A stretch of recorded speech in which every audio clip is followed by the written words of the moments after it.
Hey guys, compound stacks number 2. So this is going to address hip flexors, hamstrings, and it's a compound set because they are exercises that all work one muscle group. So here we're doing pulling movements or pulling muscles of the legs.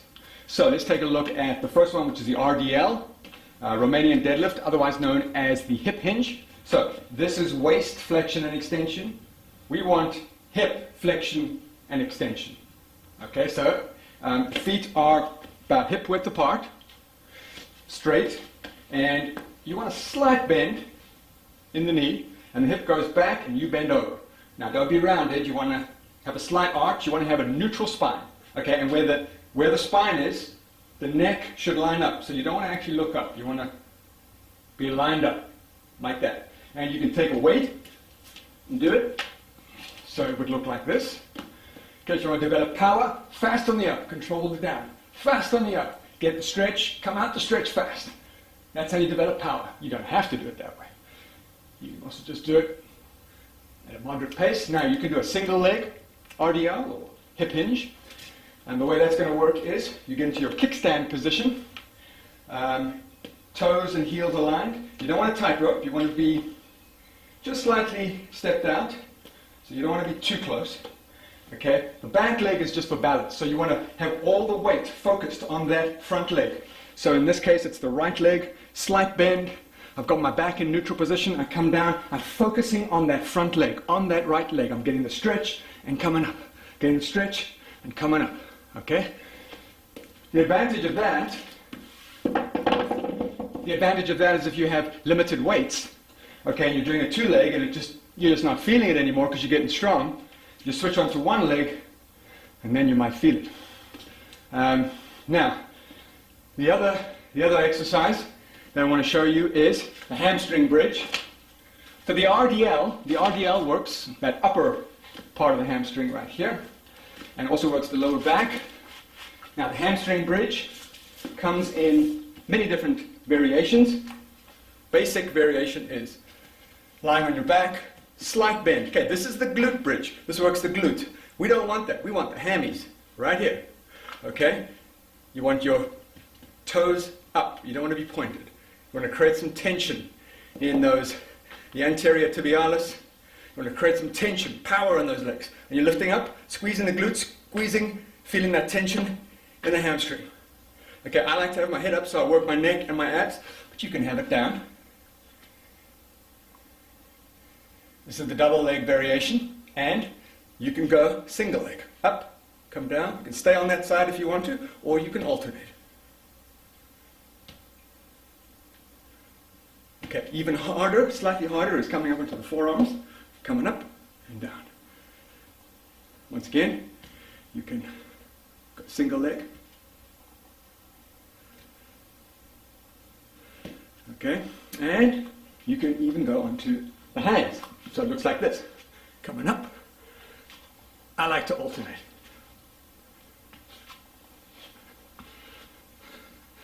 You can also have a weight.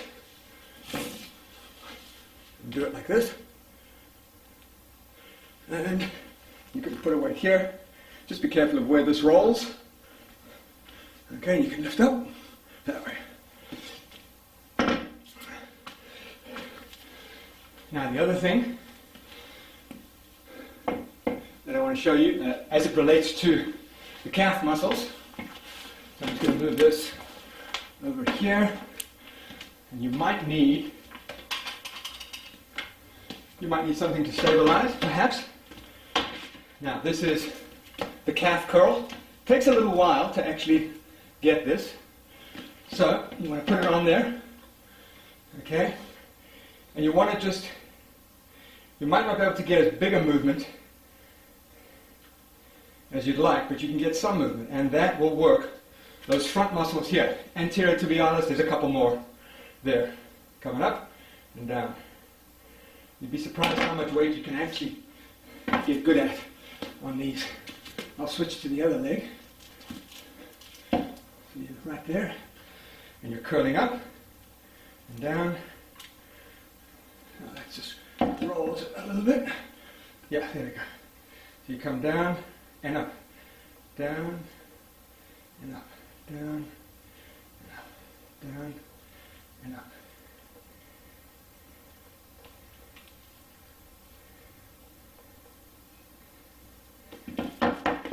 This leg for a little bit.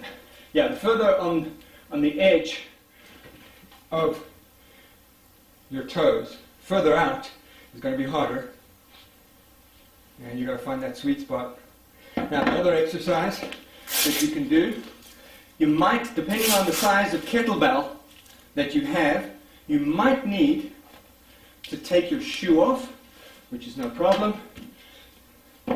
You can get your kettlebell, and it's going to look a little something like this. This is actually going to work your hip flexors, iliopsoas, even the abdominals. And you might even get some quad action on this, but certainly foot muscles and the muscles in the front around the shin. So coming up, and when it gets really heavy, you might want to put it down. Short rest, lift it up. This is a great counter exercise to the squat. In fact, if you're doing opposites, push and pull, lower body, you could say, for example, do a lunge, 8 reps. Straight away, stay on that side. The opposite movement is this. In the lunge, you're pushing away. This, you're pulling up. So it's a push-pull with a lower limb. Very good if you want to work opposite muscles together. And by working opposite muscles together, while you're resting with the pushing, you're doing the pulling. And then while you're resting on the pulling muscles, you're doing the pushing. So you're actually getting a little bit of conditioning. You're getting some strength and conditioning, a nice balance. So one more time. There you have it. The other exercises that relate to pulling with the lower body